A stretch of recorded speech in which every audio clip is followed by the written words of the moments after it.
I mark my words, man. Like save this conversation. She's going to be a top 3 WNBA player of all time. Hey, what's up, team? Welcome back to the 234th episode of the Athletes Podcast. Can you believe we continue to put these out on a weekly basis? This week, we featured Dakota Rivers, a ball player of the 6'8" variety, 210 pounds roughly, featured on ESPN. He's a senior at Florida Gulf Coast, and he was part of the NCAA dunk competition. He was snubbed. We talk all about that more on this episode of the show. He's a YouTube content creator. He's a genuinely great human being. If you see some of the stuff he posts on social media, I'm a big fan of Dakota and what he's doing in the sports space. I'm excited to see what comes from the next few weeks as he goes to future tryouts. But this episode specifically, we talked about his hops, how he trains to jump out of the gym, and all the other little aspects that come from being a content creator, NCAA athlete, amongst other things. As you folks know, we are powered by Perfect Sports here at the Athletes Podcast. The best protein in Canada by far, and for those of you down in the States, it's also available basically globally now. And I cannot recommend the Canadian maple protein enough. By far the best on the market. Diesel protein, 110 calories per scoop, 27 grams of protein, 40 milligrams of sodium, amongst a couple other nutrients. But it's the best tasting. It mixes so easily. And did I mention that you can get 20% off by using the code AP20 at checkout? I know, it's pretty crazy.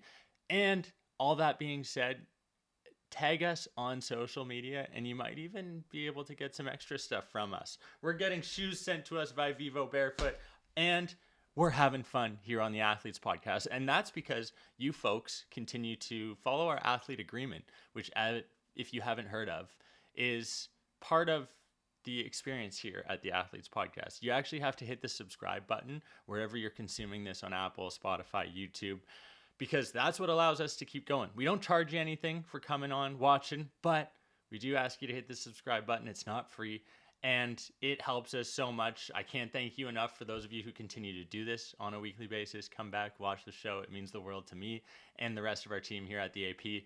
And it also means a lot to Dakota for you listening to his story and every single individual we have on the show. This is the 234th episode of the Athletes Podcast featuring Dakota Rivers. Here we go. You are the most decorated racquetball player in U.S. history. World's strongest man. From childhood passion to professional athlete. 8-time Ironman champion. So what was it like making your debut in the NHL?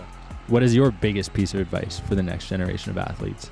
From underdogs to national champions. This is the Athletes Podcast, where high-performance individuals share their triumphs, defeats, and life lessons to educate, entertain, and inspire the next generation of athletes.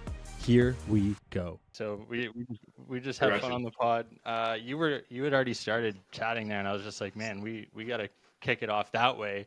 Dakota Rivers, welcome to the podcast. That being the Athletes Podcast. I just said before we started recording, even you were jumping out of the gym like crazy. These highlights are ridiculous. You've been snubbed by ESPN. Let's give people the insight. How the heck? What the hell's going on? What the heck is going on? First off, senior Florida Gulf Coast. What was it like playing in your hometown, dude? Man, playing down there, it was fire. I mean, I'm not gonna lie, just like the whole environment was nice. Like just being down. I mean, everyone's so supportive too. Like Fort Myers is a very very chill city. Not like Orlando, Tampa, Miami. It's just like it's a community. You know what I mean? Like, and everyone knows each other. I like it. I think it's very fun to just play there. Like, and we have like this rep where it's like Dunk City, you know, and I enjoy it. I was there for all 5 years too. So like, if I didn't like it, I would have left. Like obviously, like I didn't have like this like stellar career where I'm averaging 20 a game and I'm, you know, whatever national player. I just enjoyed playing basketball and I enjoyed being around like those people and building relationships and doing those little things. So it was really fun. It was really fun for sure. Yo, you're jumping like you're 6'3", 6'4". You got a 42, 43-inch vertical. How the heck are you pulling that out on game by day highlight every single night? What's in the cereal or the milk down there, man? Man, you know what's funny? I'm actually lactose, so there's no. I am not drinking milk like that for real, but I do like almond milk. I like almond milk, but I would say for sure, like I found out that I was really athletic when I was like in ninth grade, but like I thought it was just me having long arms, and then I noticed I was like, man, like my head's touching the rim. And I was like, got nothing to do with my long arms. I think I'm just athletic, and super blessed to have that ability, to have that translated to college, and be able to use that to my to my advantage for sure. Yo, why the number 0? My favorite basketball player is Russell Westbrook, and back in OKC, he was number 0. So, yeah, that's really the main reason. I know he was number 4 with Washington, but number 0, that's like prime Westbrook. Like, OKC, I always just wanted to play like him. He was super athletic. I'm super athletic, and I think I always try to roll out my game after him, but then I realized I got a little too tall, and then I was like, I'm not going to be anything like Russell Westbrook. So, yeah, that was, but. No, you gotta understand. This man was averaging triple doubles. He was going crazy. People don't remember prime Russell Westbrook. Prime Russell Westbrook is probably arguably top 5, top 10 when it comes to like arguably maybe the most athletic athlete ever out there on the court. I can go a step further. I think he has top 3 MVP like seasons of all time. Okay, who are the other 2? You gotta go LeBron in that second MVP he won in Miami when he in 2012, 2013. Because he almost won Defensive Player of the Year that year too, but I just remember that year specifically no one could stop him. And then I would say of recent history, because I don't really think about the 90s and 80s, and I don't really go back that far. But I would say definitely like Curry when he won unanimous. Oh my god, bro! When they went 73-9, I swear I didn't think they could lose, and then the greatest player of all time, LeBron James, had to shut that up. So sorry. Yo, when I think about like the LeBron greatness, I always see these graphics that showcase like KD, Steph, Clay, Draymond, and Boogie having to team up to take on LeBron, and it's just like you people don't realize that Miami Bron. He was up there with, it's him, Jordan. I don't care who, when you get into that debate, it's the best of the generation. That's for damn sure. Right. That's not a question, right? Exactly. Yo, at 6'8", when you jump the way that you do, how do you take care of your body? Have you had any issues, injuries? Has that ever been a concern? Have you always just been jumping out of your shoes and never had to worry about things? It's so funny because when I was in high school, I actually had like really bad like growing problems, like my knees, and that was like really my only problem. But my favorite like sort of recovery is like I love like cryotherapy because it's not as bad as like getting an ice bath. But I also like ice baths too because I feel like every time I get out of an ice bath, I feel like so rejuvenated. Like I hate like the process, like while you're in there, especially the first 30 seconds. Oh my god! But like when I'm done, I'm like, yeah, I can go back out there and like play another 30, 40 minutes for real. But I could definitely say like cryotherapy, these like leg compressors, I like those. Normatex, HyperX. Yeah, the Normatex are going crazy. And then what else? Those are really my top 3 though, for sure. Do you rip any heat, like post-workout sauna, hot tub? Oh, yeah, a little bit of hot tub. If I'm feeling like real like out of it, but sauna's really good. I like sauna because while I'm in the sauna, I stretch a lot. Yeah. Just because like loosens my muscles up a lot. But I'm not really a big fan of like what's it called, like cupping. I think it just hurts. I don't know. I'm not. But I like getting like scraped. Like when they do like the scraping thing. Oh my god, it hurts so good. I don't know if that makes sense, but it's like a really good feeling. I don't know why. Yeah, the scraping I've heard is better than cupping results. 100%. 100%. So, you can stick with that one. Yo, what was the biggest difference going from high school to university? Obviously, you're at a Div 1 institution. people dream about going to school, playing Div 1 ball. What was that like for you, finding out you were heading there? Like you said, you spent 5 years there, so you obviously love the institution, but like, give me that moment, the day feels when you find out you're actually going to FGCU. Yeah, the difference really when I started playing, like my freshman year versus my senior year of high school, everyone there like that you're playing against was like the guy. You know what I mean? Like everybody was like the main guy at their high school. You know what I mean? So like I thought I was like gonna go to like into these games and be like the guy, and realizing that everybody has like the guy caliber levels. You gotta just work extra, like work even more, take it a whole nother notch. You gotta just like level yourself to whole, and everyone's got superpowers too. So like everybody in high school, like you always got that one person that can shoot, rebound, dunk, like the same thing in college. Like you got that one shooter, that one great rebounder, that one athletic guy. Pace is much faster.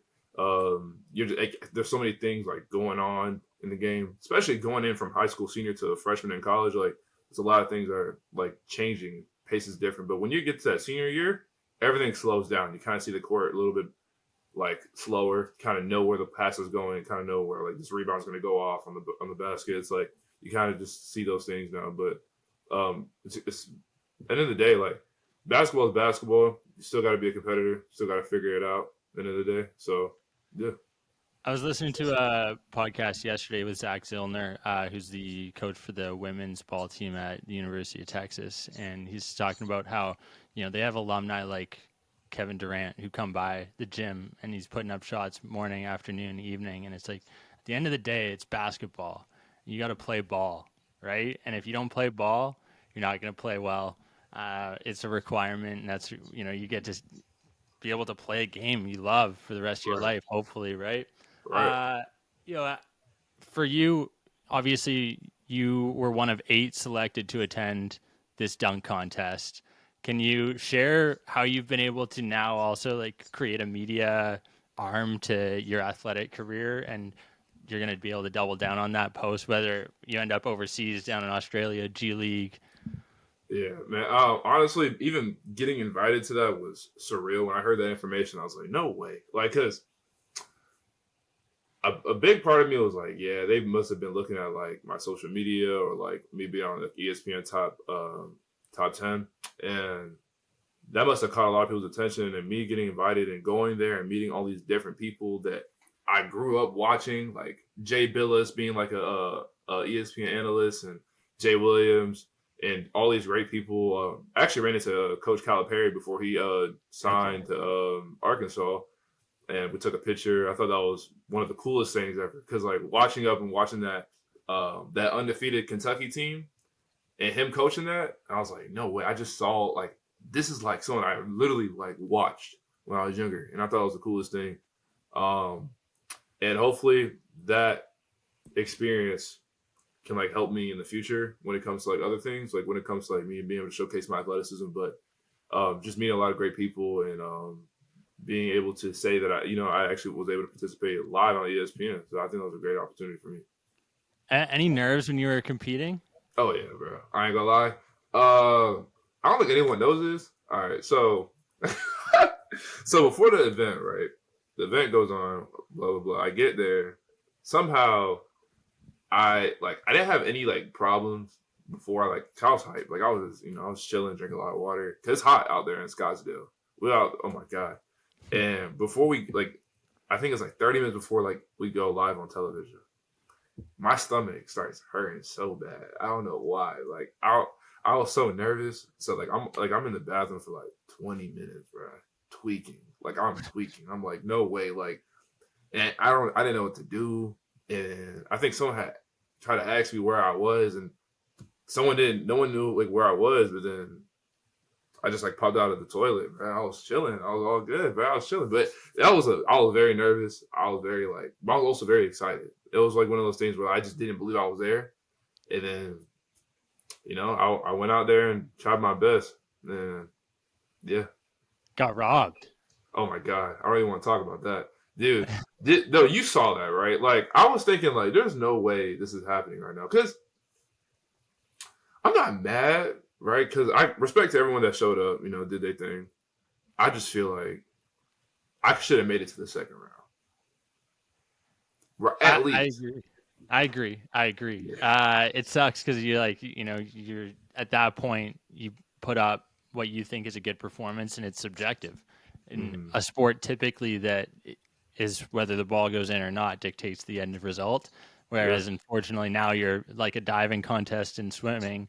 You're up to the judges' perspectives, right? And I I heard a tend lot of to. I heard a lot of stuff about that whole dunk contest after it was over. It was like it was rigged. This person wanted this person to win and all this. So it's okay. I don't even. Oh no, that's unfortunate. End Well, of the hey, day, it's just basketball.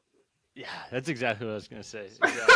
So it's a game, man, and you know what? You got to be there. You got your crew. You filmed the whole thing. Like that's the cool part also about creating content is you get to look back on that, watch that, be like, yeah, that was me. I did do that. Yeah, that was crazy. Like me, I got my cameraman out there, and it was both of our first times going to Arizona, and it was a great experience for both me and him. And we're just filming everything we could, and it was just we were more just starstruck that we're even there, and it was a great experience. So yeah.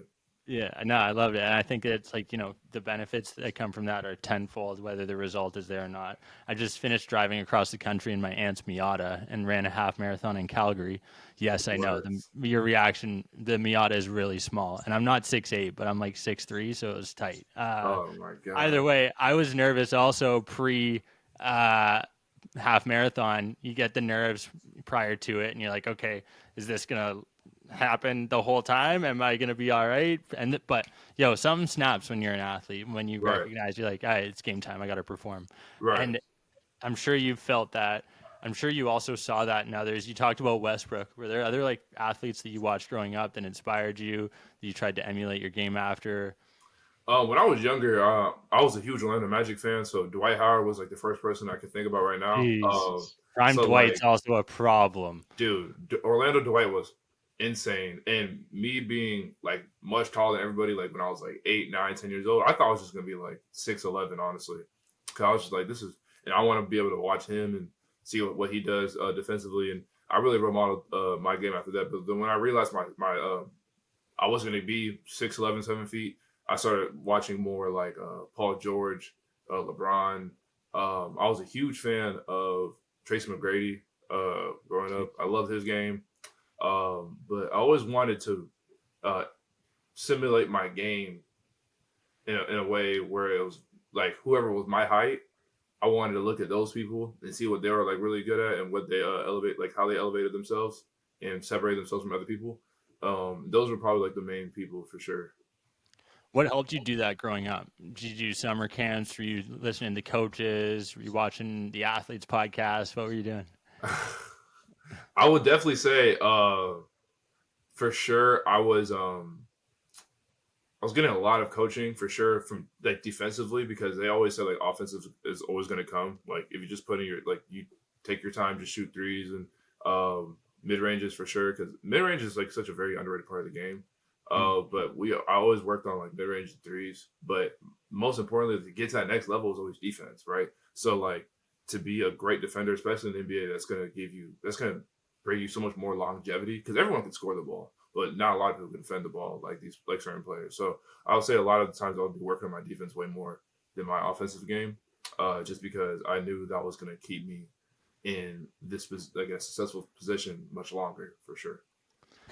I love that you said that because I'm going to clip this and share this with the high school ball team that I'm helping coach. And we preach the 2 over the 3 every and all day. And it's underrated. And the defense is just a good defense is the best offense.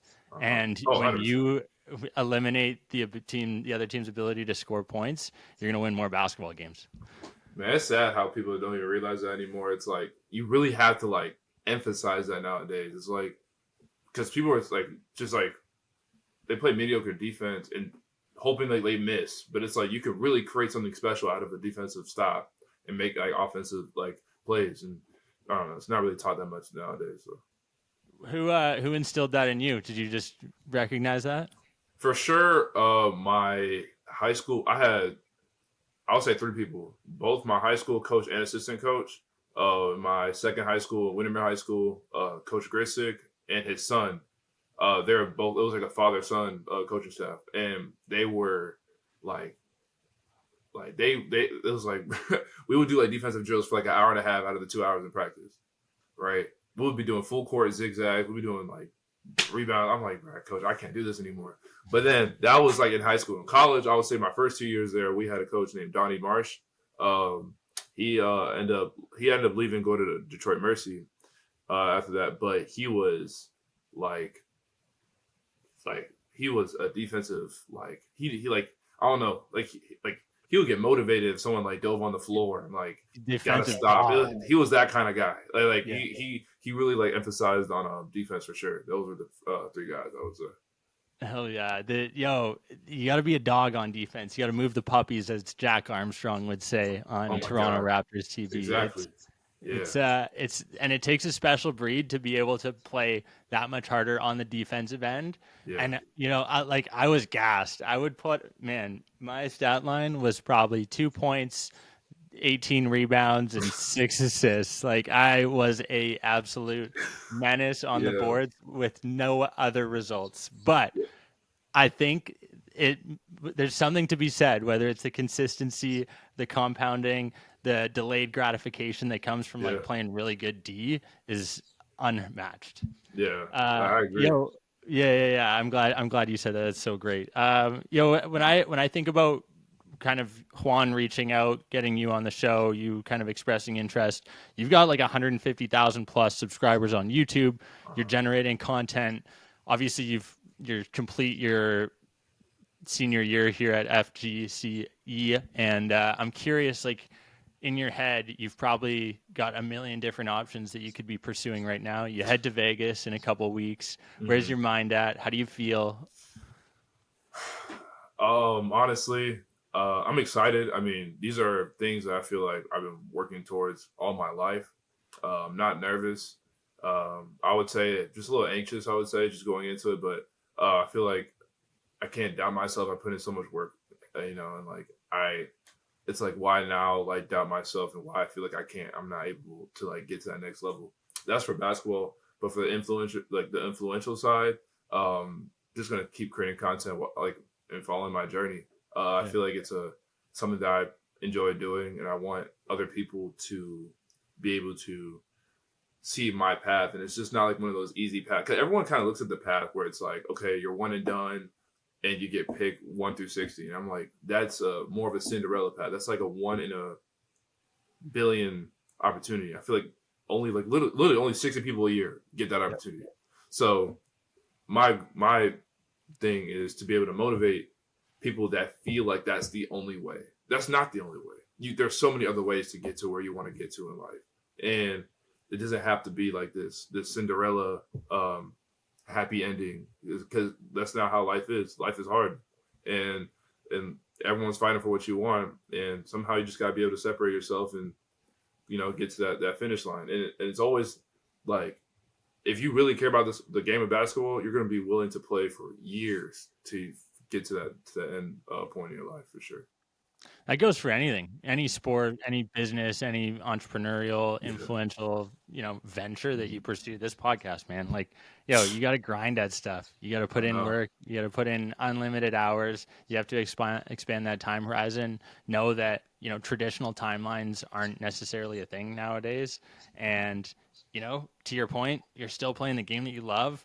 If you can make a living out of that, that's pretty dang cool. Exactly. If I can make a living talking to some of the world's greatest athletes on a weekly basis, traveling around to wherever they're performing, that's a pretty good living, right? Oh, yeah. And we have the time, or we have the beauty of time on our side, right? That's one of the things that I want to constantly remind people who I have on the show, like yourself, who are still young individuals, but also the teenagers listening to this right now that are like, oh man, I really want to go to university and get a good degree. I'm going to just hang up the cleats, stop playing ball, focus on school. Like, that is the one regret that I do have, and I'm more than willing to share. Like, I wish I had continued pursuing grinding at my sport, because man, even now at 27, I'm like, dude, I could be taking on the world right now. I'm watching people compete qualify for the Olympic Games, I'm like, shit, they're only a little faster than me. Like, It's I'm really kidding, like that, like especially with like track and field, like it's a game of seconds, millisecond. right? It's literally like who can separate themselves by that much, and some people just stop. People stop their dreams, their goals, their passion because they feel like they can't get that this much better. And it's a lot. It's a year, maybe 2, 3, 4 year grind till you get to that Olympic stage again to see how much all that, like if you put in that much work. But people never really get to that point because they feel like they've hit like that bottom, that rock bottom where they feel like they can't get any better. So Dude, Dakota, I'm so glad we're chatting right now. This is legit. Miriam Abdul-Rashid, who went to Austin as well, she just qualified for the Olympics. She's a Cook Stark management athlete that I represent. And to your point, like 4 years ago, she had considered hanging up the cleats, never pursuing track and field again. She's now heading to Paris in 2 weeks as of this. And it's like, dude, all of that could have changed with the snap. And it's seconds. And for ball players, sometimes it's one shot in seconds in March Madness that makes a difference, right? And you could be I always say that, bro. I always say, why quit today if tomorrow could be the day you win? Literally. So let that sink in. Did I mention the fact that protein helps with muscle recovery and will probably ultimately help you jump better? I can't guarantee having a 40+ inch vertical like Dakota, but what I can guarantee is that you will add size, get stronger if you lift weights and you drink diesel protein powder.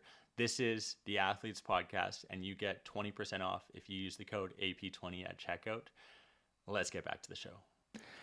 Where do you see yourself 5-10 years from now, ball aside? You've obviously got some like ideas in your mind, content creation's a thing. Let's just like put ball on the side, hypothetically. Yeah. Dakota Rivers, you've got all of this content that you want to create.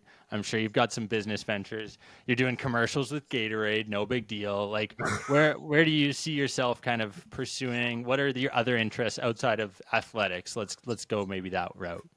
Outside of athletics, I always just wanted to like just travel. Hopefully by like in 5-10 years, I've visited almost every continent. Actually never been outside the country yet.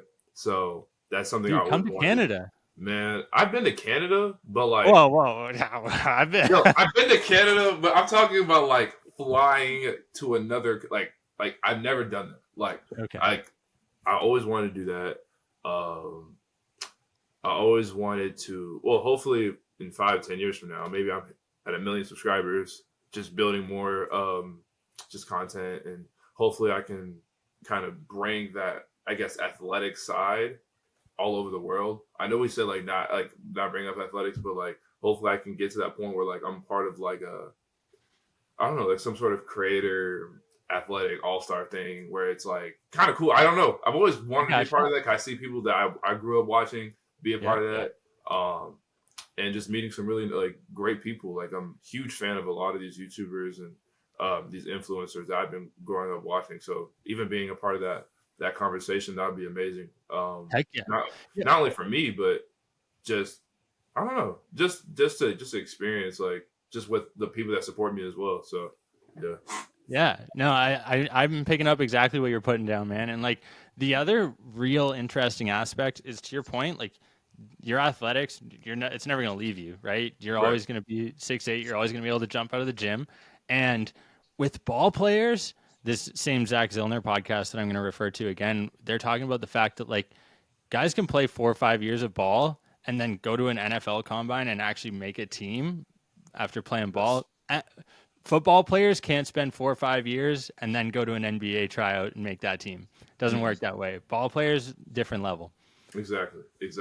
I mean, getting hit that hard in football, and dude, you're like setting yourself up, dude. I don't know. Like I wanted to play football so bad, but I got hit so hard in practice one time I quit. Like no, but you gotta ask anyone. Like I got hit so hard. I remember me just like crying. I was like, there's no way I'm out here playing football when I'm like 6 inches taller than the next person on my team. Like, put me on the basketball court.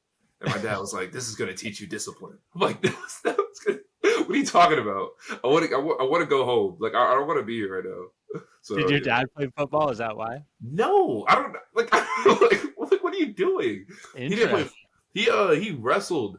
Like, my dad wrestled. Both my parents are 5'9", so like it was. I don't like I said. I don't know like how this happened, right? But Mailman, dude, might be. I don't know, bro. And then, I still got questions. But like literally, I'm like, Dad, you didn't play football. Mom didn't play a sport. You wrestled. How am I this? How am I 6'8"? And then you expect me to? This is supposed to be a discipline lesson. Like, dude, I got hit so hard. I just wanted to cry. Like, I didn't even want to be there no more. So, yeah. That's incredible. So Dad arbitrarily was like, all right, Dakota, we're going to football practice. Out of nowhere. That's what we're doing. Because my little brother, he played football. He's really good. He's 5'10", strong, though. His legs are super strong, fast. And I was just out there just, watching him practice. But when he started playing football, he was much shorter. He was like probably like 5 feet. And I was like 5'9", whatever. But I was still out there watching him practice, whatever. And some guy came out of nowhere and was like, you want to play football? And I was like, no. But my dad said, yes, he does. And I was like, no, no. I feel like I got dragged into the sport. Like, but it was whatever. I didn't even care. I mean, like I played I played when I was 12 and 13 years old. So I played 2 years. But I just absolutely just like I just sat on the bench. But we went 14-0. So I got a ring. We went undefeated. Gotta be I got a ring. My brother, his name's Stone. He was completely pissed off about it because he didn't win anything. But he's like, "This is my sport," but you just walked in here like willy nilly and just won like a championship ring. Hey, lucky to be good to be lucky. Okay, hypothetical here.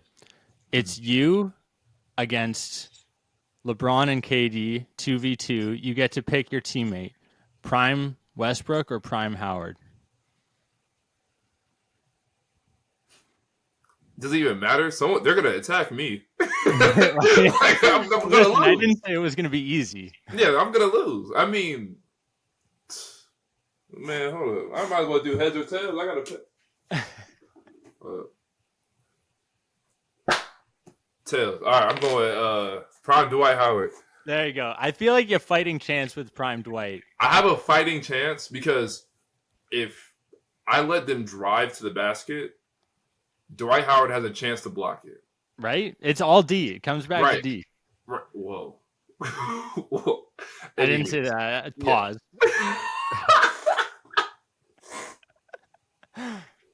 No, I would definitely say for sure Dwight Howard, but with Russell Westbrook, I feel like they would just protect the basket and let him shoot.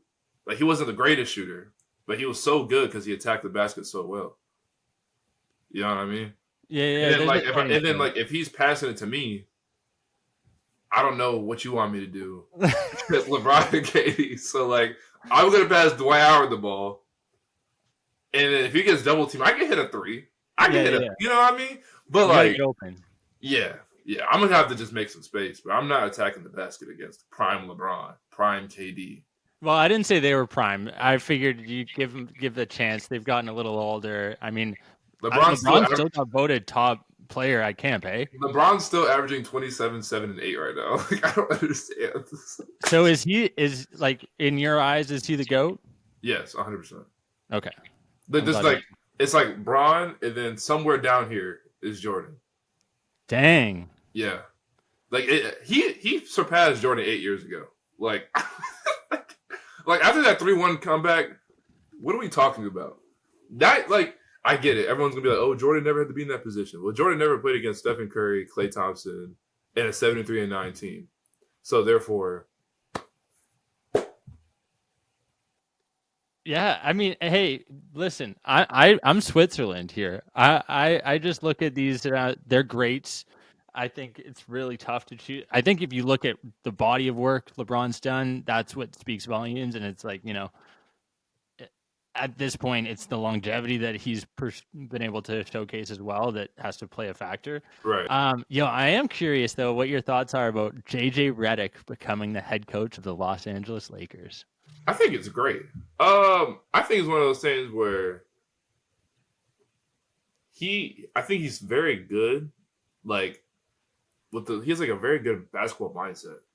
So like he sees things in a sense because I've been watching him in his podcast with LeBron, and they dissect the game crazy. Like, and this is someone that's only been retired for maybe like 2-3 years, but being a part of the game, seeing all these different sets, cuts, like he probably is going to implement that in his coaching style. I mean, and he's hiring some veteran coaches, so I think he'll be in great shape for sure. Yeah, it's as a current podcaster, it gives hope for my coaching career down the road. Dude, I ain't gonna lie. That JJ Redick, he's the worst thing that probably could have happened though for sure was that it was the Lakers because like the Lakers they need to win now, right? If it was like any other, it could have been literally any other team, and I think he'd be in way better position than he is right now because like there's so much more pressure to win, So it does force his hand. I do think he's going to probably, well, I don't know. It'll be really interesting to see what this year looks like if LeBron's dictating what happens basically, because I feel like with Ty Lue, he did that in Cleveland. And I think whenever you have LeBron, you're going to have to kind of go with what he wants. And hopefully JJ doesn't end up being the scapegoat, but there's a potential for that to be the case, right? At the end of year 1 or year 2. What did he sign, a 4-year deal? Did he? I don't know. I'm talking out of my butt. All I know is that he's the head coach. So, yeah. So, okay. We've got established that LeBron is the GOAT. He was the GOAT 8 years ago. What do you think about the WNBA right now? I think, and this is my honest opinion, all right, Caitlin Clark is going to be the sole reason why ratings, sales, jerseys, all that, attendance is going to go up because it was kind of like what Jordan did with the 80s. Like, it just wasn't entertaining. Like, it wasn't as entertaining. I mean, like, they had Bird and Magic, but it wasn't like no finesse. There wasn't no swagger. You know what I mean? Now then Michael Jordan came into the league. You got people out here doing, dunking from the free throw line, right? Like, doing all this weird stuff. Like, you would have, like, I think you would have called it, like, literally, like, I don't even know what you would call it. Like, I don't know. But then with Caitlin Clark, you never see anything like this either. So it's like, this is what Jordan was doing with the 80s. It's just going to evolve the game. And then if you think this is bad, you think what Caitlin Clark is doing right now? Wait till Juju Watkins goes in. People are sleeping on Juju. Bro. I don't even know how to, like, tell you this, bro. But I mark my words, bro. Like, save this conversation. She's going to be a top 3 WNBA player of all time. Heard it here first. I'm telling you, she's cold. She's cold. And she's averaging 29 as a freshman. So I agree with everything you've just said, and I'm glad you articulated it. It's coming from you, authoritative figure in the space. I do have to ask, though, why is she not on the Olympic team? You already know why. Bro, cause I'm telling you, bro, it's just like, I think it's a level of jealousy too. I feel like a lot of people don't really like the fact that she, came in here and people can't accept the fact that I think she is the reason why there's a lot of sales. There's a reason why there's a lot of attendance, and that's okay. I mean, at some point they're gonna thank her because everyone's gonna get paid more. I mean, everyone's gonna get, like, I'm like, you might hate it now, but when that check come in, you got an extra zero on that paycheck. Mm-hmm. Thank you, Caitlin. Yeah. And it's crazy the amount of hate she's getting. Oh, it's bad.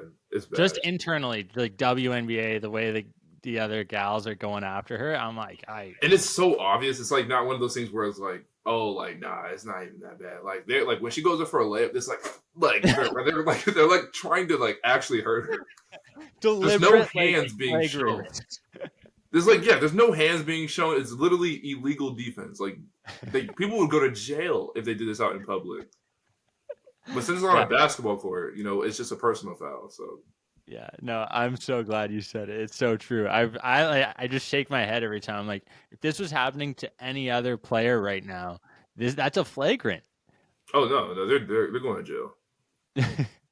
We watched. I was down in LA actually. Almost 3 weeks ago now, and we watched that game where Angel Reese's team took down Caitlin Clark's with a minute left. They had like a 20-point comeback or something, and that one averaged 2.5 million viewers or something, which was like ESPN's highest in recent. It was. I'm a obviously big advocate for women's sports here. I have a female athlete agency. We try and have an equal balance of males to females on the show here, and ball has spiked. And when we get female basketball players, our interest level peaks. So it's happening for the PWHL as well in hockey, LPGA, and golf. It's only a matter of time. People who are not opening their eyes to women's sports are going to fall behind. And I feel like even for at the collegiate level, thanks to NIL, things have balanced out, right? Like your men's and women's team are getting equal treatment. March Madness is actually a thing I now mean, where the gals are getting better gyms. End of the day, I feel like everyone should be treated obviously fairly. Like I just feel like in a sense, like if your league isn't generating enough revenue, that's not the males association's fault. Mm-hmm.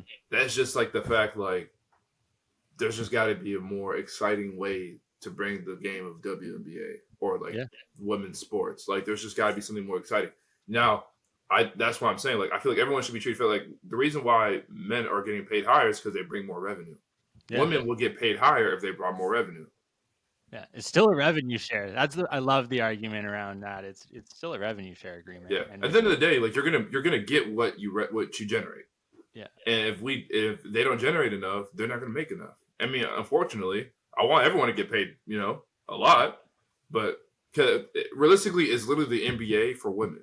So you would think they should get paid a lot, but since they don't generate enough, unfortunately, they just get the bad end of the stick. So yeah, it's coming. It's taking time. They're on tournament right now. They needed Caitlin Clark, something they have just never seen before, to at least start it off. It's a spark plug. You need that, and like it's only a matter of time where that's going to continue to progress, get even better. And people will, again, NWSL, the Los Angeles soccer team, just got a valuation of like $250 million. So like these, it's coming. But same thing with the NBA though. You always have like these generational players that come in. Like the revenue went up when Zion went to the league. Look at how Wembanyama like brought the league up, and when LeBron entered, like it's same size. It's not just WNBA, it's NBA too. Like when you saw when Brittany Griner joined the WNBA. But this girl could dunk. Like, bro, I'm watching. So, like, you know what I mean? So, it's like, I'm going to watch the game because there's someone that's going to be in the league that brings excitement and joy. So, yeah, and if it doesn't matter what it is, it's just a spark. It's people need a reason to go and watch. And that's why it's such a shame that the Olympic Committee didn't bring Caitlin Clark on because they're going to lose a lot of viewers just because of that.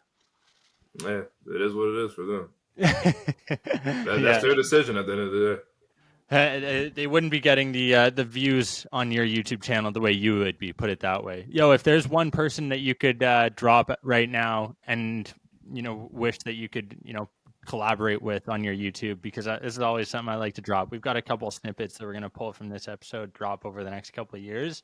So like, who are some people you want to collaborate with? I've never been asked this question. Who would I like to collaborate with on my YouTube? I mean, you gotta add the people from A&P. I think that'd be great. Like Duke Dennis, Kai Cenat, Agent, all those guys. Those are some great people. Jesser, he's a great person in the NBA community. Watched him for years. I have like this this one YouTuber I've been watching for years. I'm talking about before any of them. His name is DashyXP. He makes like video game content. I think he's just the funniest guy on the internet.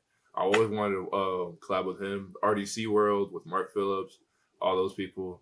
There was one more person I was thinking about. Oh, what's that guy? I don't know if you don't. I don't think you know him, but his name's Chris Move. He's like the pioneer for like 2K, NBA 2K, and like I always watch his stuff. Like I think he's like very funny. Like he's very underrated funny. Like people think he's just like kind of like just a great like YouTuber, but I think he's actually like hilarious. I don't know why, but yeah. Dude, Humor is the most underrated way to get people's attention. I'm like, how? Like, I didn't even know this guy was funny. Then I started like replaying his stuff like back from like 2012, 2013. I'm like, this guy is hilarious. And I was like, I used to watch. I'm like watching his old content like right now, actually. What's any of the like any stories from his content or yours that you've experienced over the years that you want to share, leave the audience with today? Ooh, so like more like inspiration, I would say, like that I got from other people's content. Anything, man. The floor is yours. I asked this, and then I asked biggest piece of advice. So whatever you got, the floor So is I would yours. say my biggest piece of advice for sure, just like literally just find what can separate yourself from everybody else, right?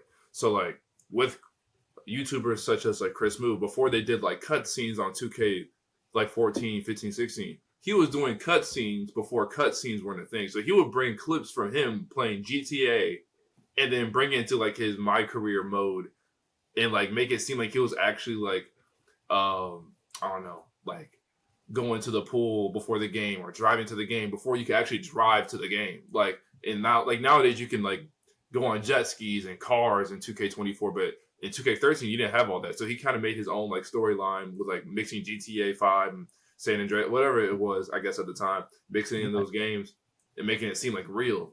For me, I try to like kind of separate myself in a way of like my editing and voiceovers, commentating, and like trying to find my way around to get more views. I would say because in a way, it's like everyone's doing the day in life. Everyone's doing like workout videos, but it's like what am I doing that's separating myself from everybody else? And I feel like one of those things is just editing, camera placement, different angles, and just my humor. I feel like I'm all right. I'm not funny. I'm not a comedian, but like I feel like I'm always gonna speak my mind. Some people are not really like that. You know what I mean?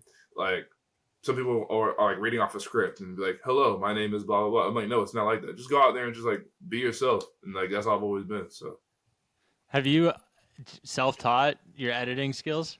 oh yeah, I've been doing that since I don't know, like middle school, high school. Damn.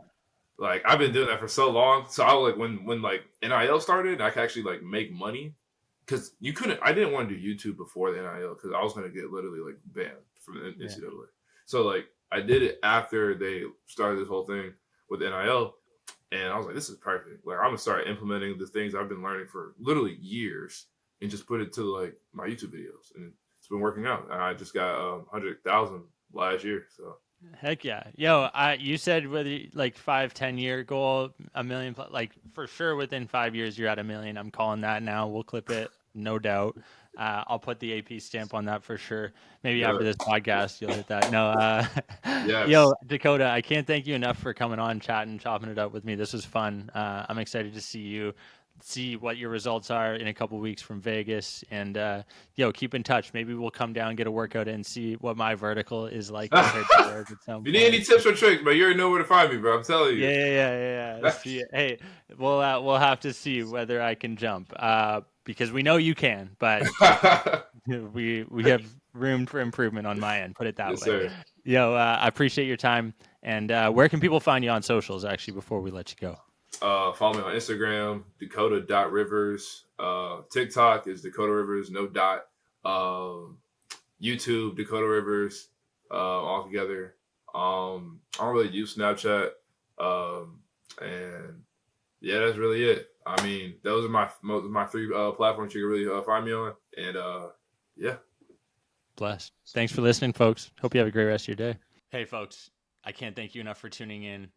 Can't thank Dakota enough for coming on the show, reaching out, wanting to be a part of the Athletes podcast. And for you, for tuning in every single week. It means just a ton because we continue to do this, and it's going to be crazy to see what the next 10, 15, 20 years have in store as these amazing individuals that we highlight continue to achieve incredible feats.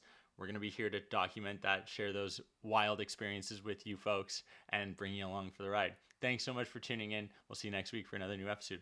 Bye.